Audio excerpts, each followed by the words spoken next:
In front of me is SONY Xperia 10 Mark VI, and today I would like to show you how you can set up screen lock.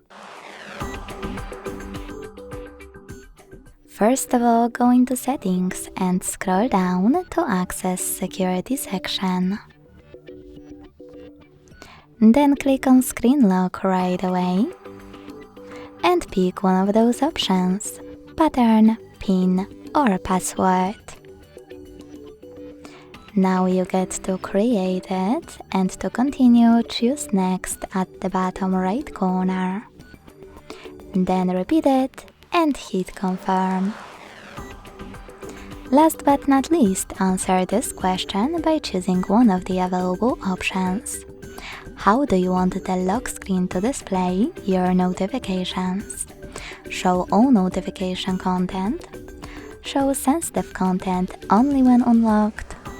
Or don't show notifications at all? Wherever you decided, when you're ready, hit Done.